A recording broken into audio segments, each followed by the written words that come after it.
Hello friends and welcome back to our homestead. Today I'm going to be making a big batch of white, soft sandwich bread.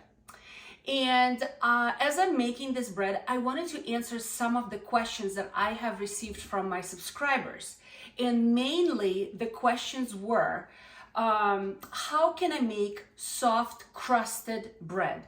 See, what happens is that many of the sourdough, rustic looking peasant breads have very firm, crunchy, hard type of crust and lots of holes in the bread itself. And there is some delicious parts of it, and I love dipping that in oil and such, and it's just delicious.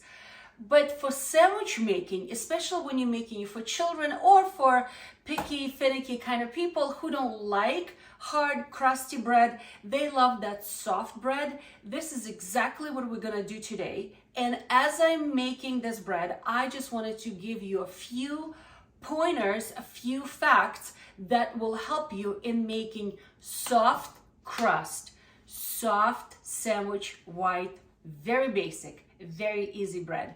So here are the things we're going to be needing. Well, first of all, we're going to need flour, and I use all-purpose unbleached King Arthur flour. I don't go for any specialty flours. I find what's readily available and pretty affordable. That's what I use. Then I'm going to be using basic white sugar. You can use honey, and I have used honey in the past. It's really good, but I'm going to be using sugar today. And that's another one of the little tricks I'm going to discuss with you, how sugar helps to keep your bread nice and soft.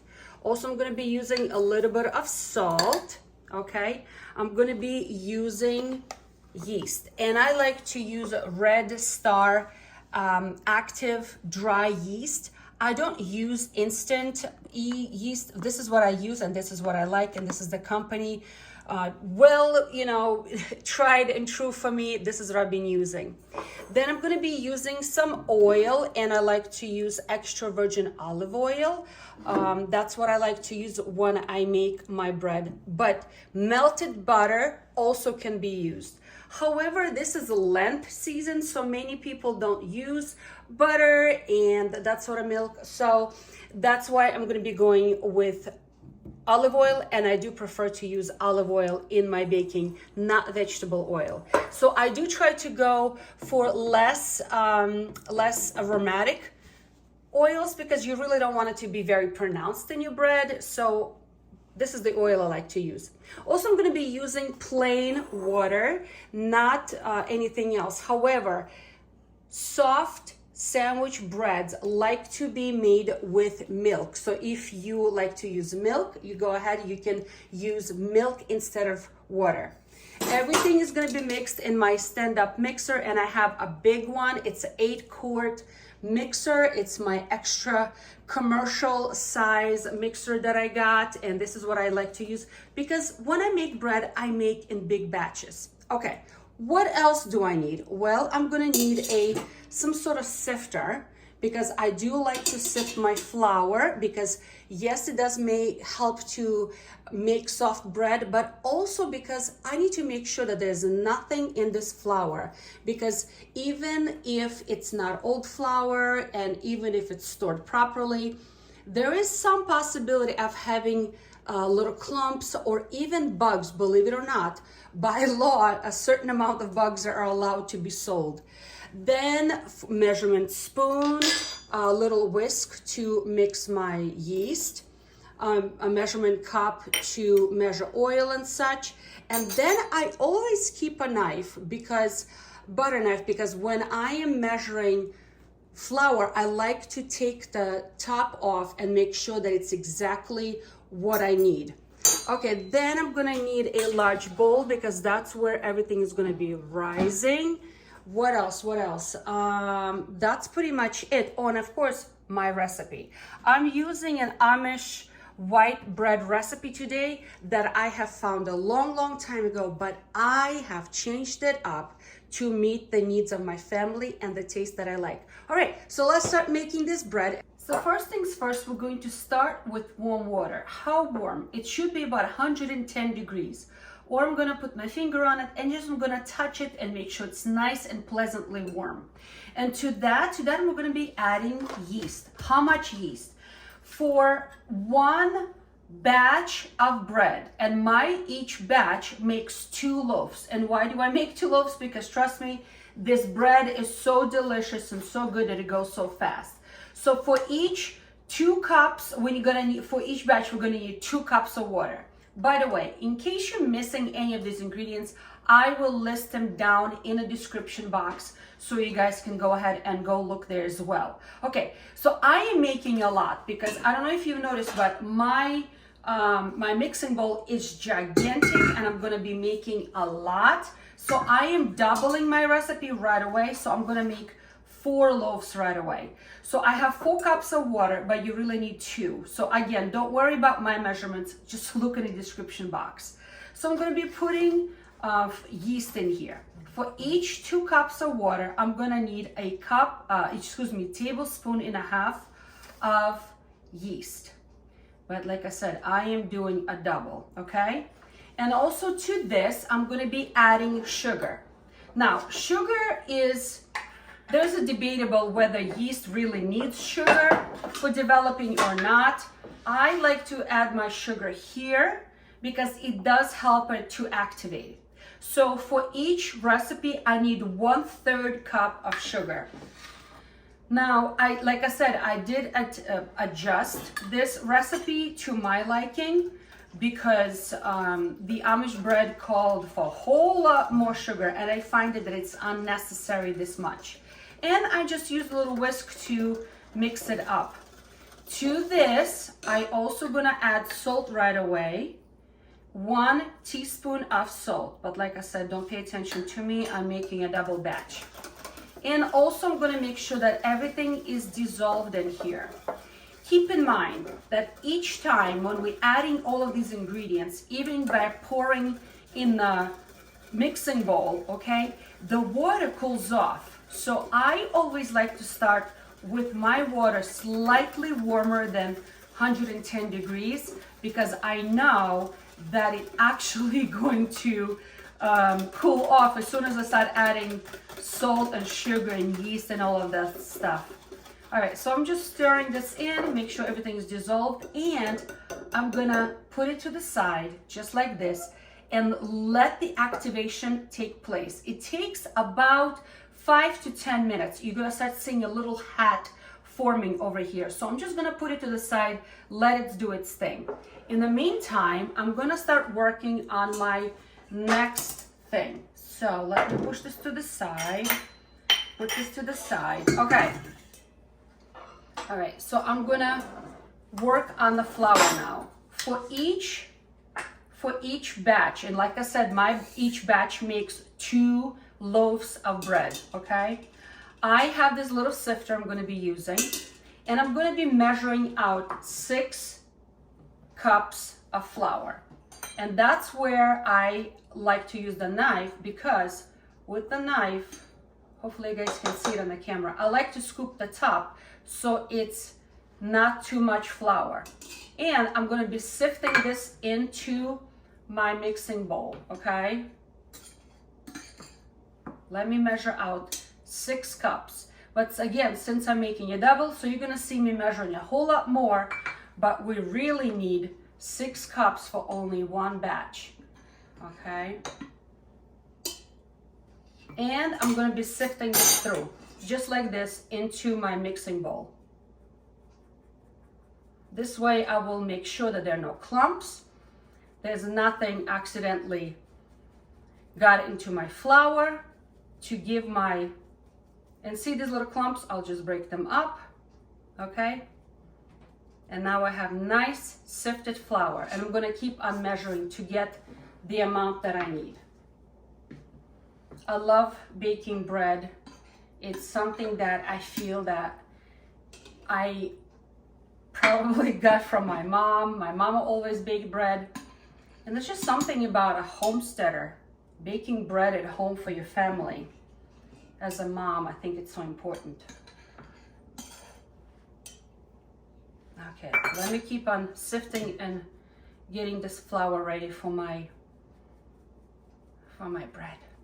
Okay, all of my flour is all measured out. I'm gonna be putting it into my mixer like this. Okay, make sure it's nice and snug in there. And I'm gonna be using a dough hook. It looks like this.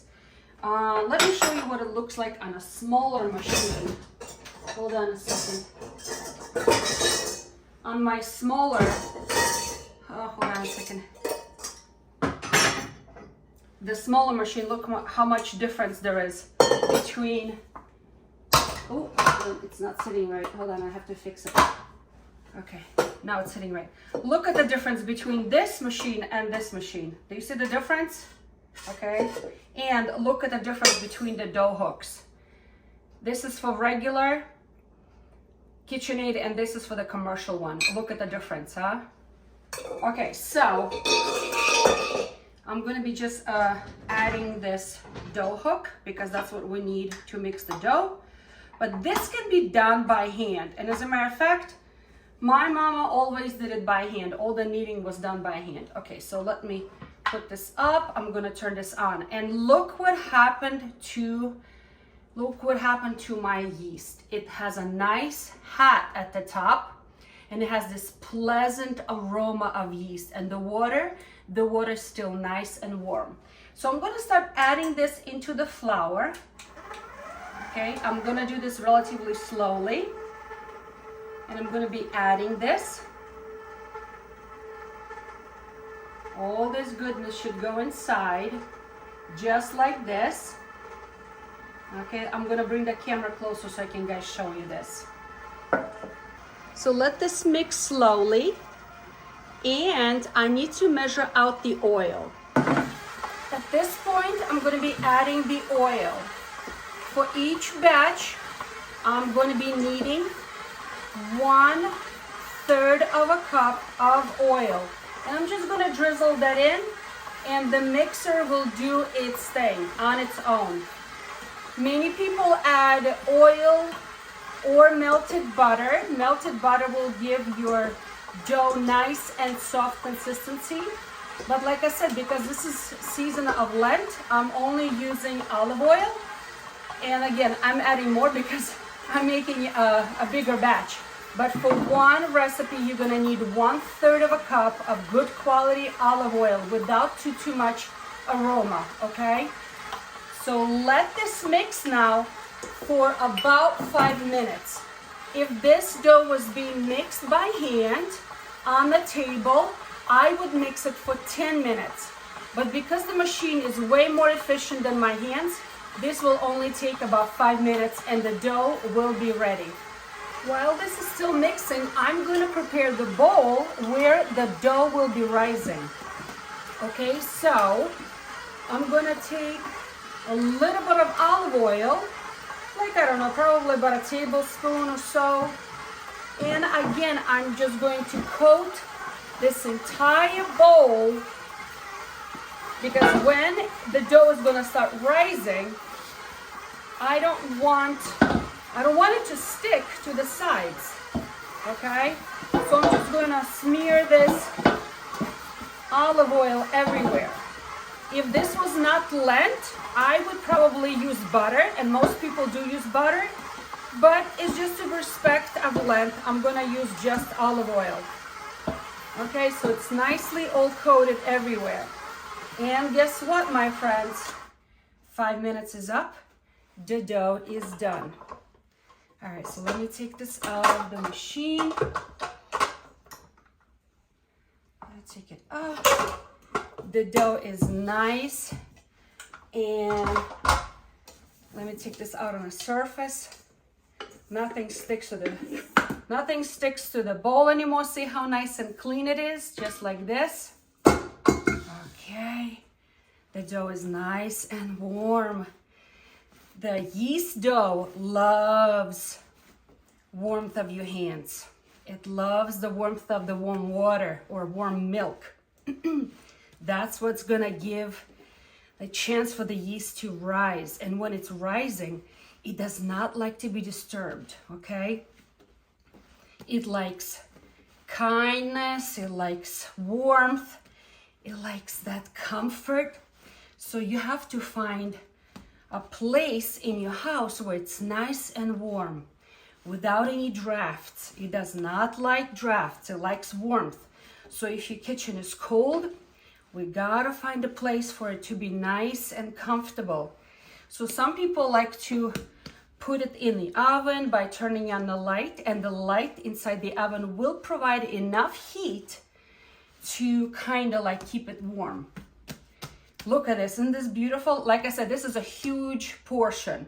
So this is for 4, okay? This is gonna be 4 different loaves of bread, all right? So what I like to do is, after placing it here, I swirl it around and then I flip it around just like this. And now I need to, so the top is coated with a little bit of oil, just a little bit. Let me get a little bit more on my hand. All right, so I'm just gonna coat it. So it's gonna sit here and rest until it doubles in size, okay? So I need to cover this because it likes warmth, it likes a little bit of moisture. So either you can put a towel on top or a plastic covering so it stays nicely covered. All right, let me just cover this up. Okay, like I said, it does not like drafts. It does not like to be disturbed. It likes to sit quietly and do its thing. And sometimes it takes an hour, 2 hours, depends how warm the room is, to double in size. And because I'm making such a big batch of bread, I need a large bowl like this. Isn't this beautiful? All right, so let me go put it in a warm place. Like I said, you can pick a warm place that works for you, but for me, I'm gonna go put this right near my wood stove where it's nice and warm. It's the warmest place in the house, near my wood stove. So while the dough is rising, I just wanted to share with you a few of my little tricks that I keep my white sandwich bread so soft, so billowy, and with very thin crust. Okay, so what am I talking about?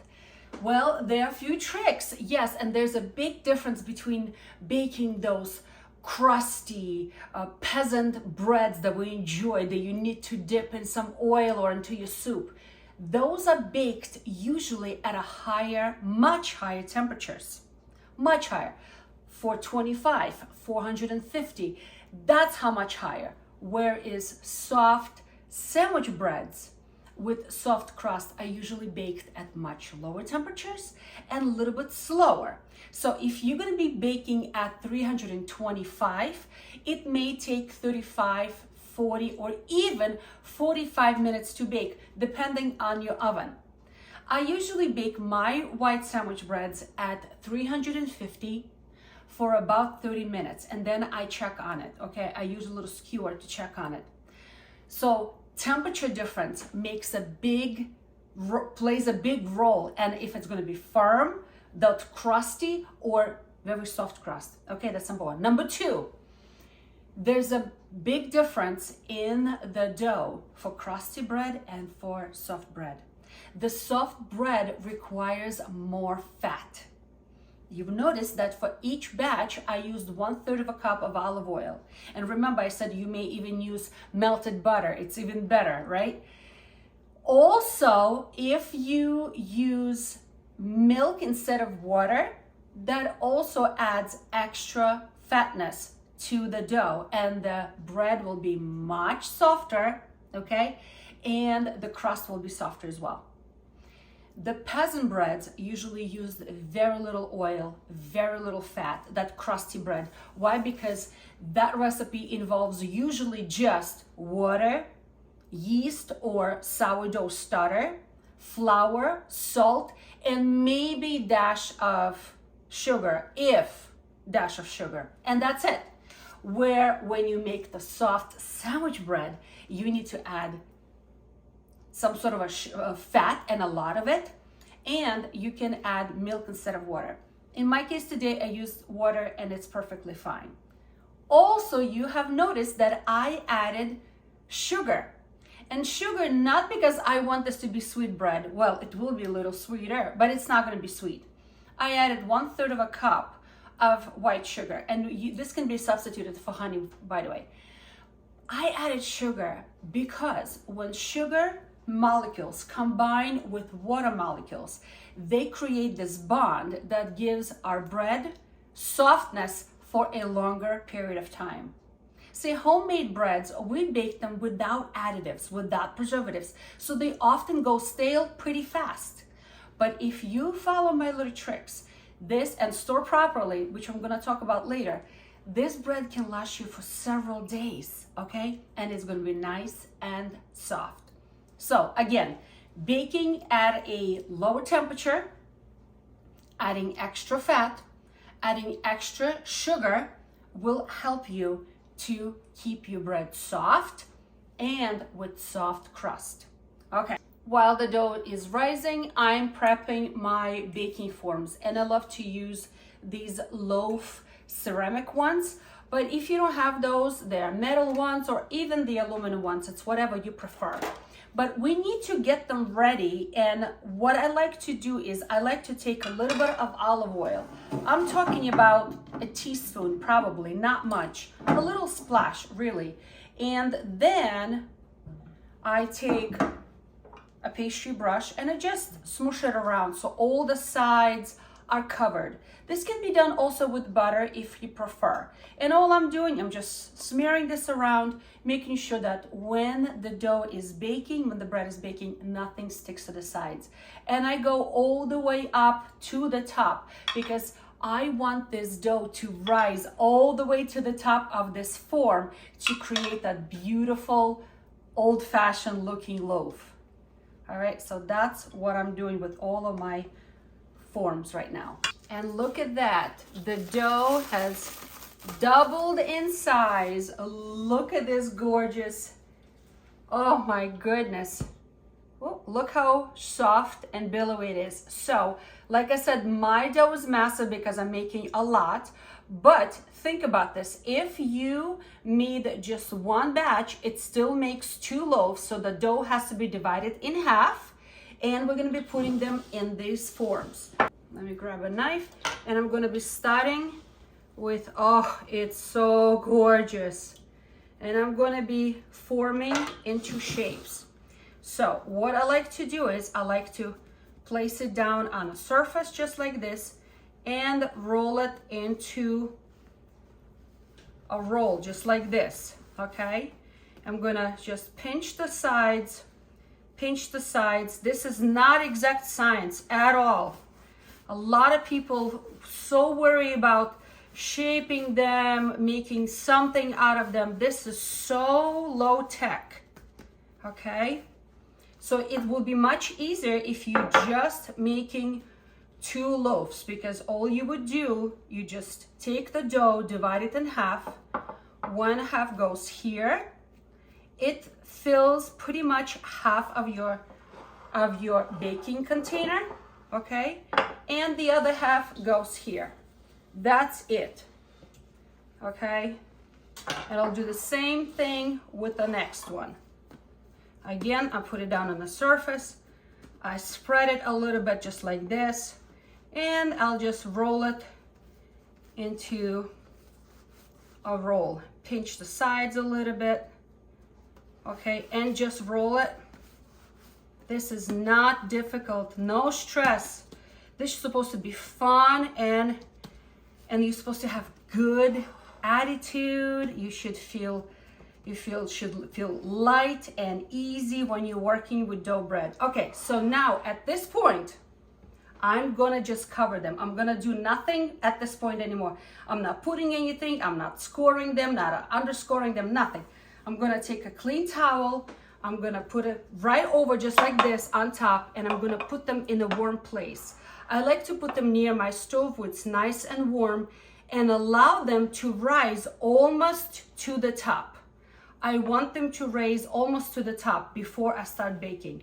And at this point, I'm gonna go and start my oven at 350 degrees. Wow, look at them, they've risen really a lot more than I expected. So before I'm gonna put them into the oven, I'm just gonna lightly spray them with water, cold water, and this is going to delay crust from forming. And that is another wonderful trick to keep the crust nice and soft. Okay, so this bread is going into the oven. Okay, it's been a half an hour and let's check on them. Yeah, baby, they look beautiful. I'm gonna take them out of the oven. Wow, look at this. They're still very light in color because the crust is not about being firm and crusty and glossy. It's about being very soft crust. And when it's homemade, they're gonna look like this. It's okay, they're homemade. Another trick to keep these crusts nice and soft is at this point we can cover them with a little thin layer of butter or milk, but I'm not gonna do any of them. I'm gonna leave them just as is, very plain, because I was using olive oil. But that little butter will give a nice shiny covering and keep the crust nice and soft. Okay, I'm gonna allow these loaves cool off just for a few minutes because they're super hot to touch. And then I'm gonna put them on the cooling rack, just like this, to completely cool off. They have to be completely cooled off before I think about storing them. All right, so I have mentioned that yes, you can keep this bread soft for several days if you store them properly. So let me explain what I mean. Once this bread cools off, I can now wrap it in a plastic wrap. So the bread that we like, that crusty, rustic bread that we love so much, that is better to be stored in a paper bag. Okay, because paper bag allows some airflow and it's going to keep that bread nice and crusty, and literally that bread should be used up for a day or two because it will become very hard, okay, like very crunchy. But this bread we want to wrap it either whole, just like this, when it's cooled off, in the plastic, and then as we need we can slice it and use it. Or once it's all completely cooled off, we can slice it, wrap it in plastic in a Ziploc bag and put it in the freezer and use it within a month or two for sandwiches or whatnot. So this is nice and it's still warm to touch. Look how beautiful. Isn't this perfect little loaf? Perfect for sandwiches. The crust is nice and soft. Nice and soft. I'm waiting until it completely cools off before I slice it. And let me tell you, oh, the taste is fantastic. It is so, so good.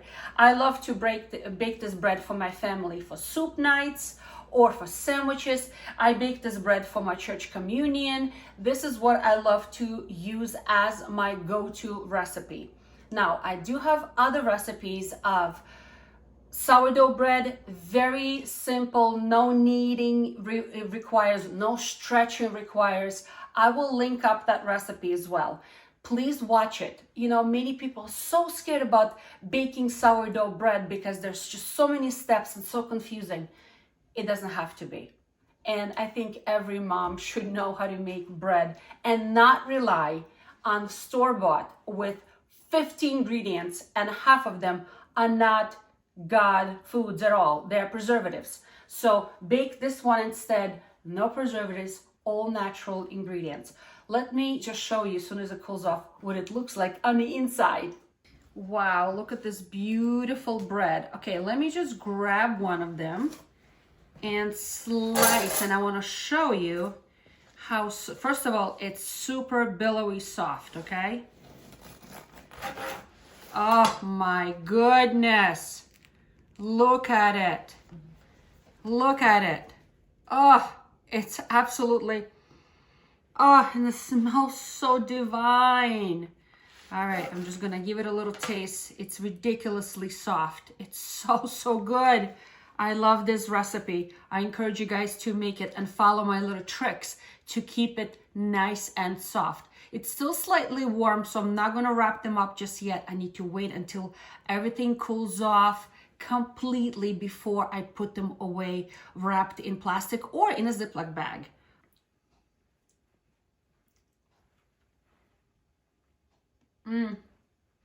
So good. Absolutely love this bread. Look at it. It's so beautiful and so soft, and it will make a lot of sandwiches here. So 2 loaves make a lot of bread. That is 6 cups of flour for 2 loaves. But you can always do just 1 loaf that takes about 3 cups of flour. So divide the entire recipe by 2 to make it less. But as you can see, I made a lot.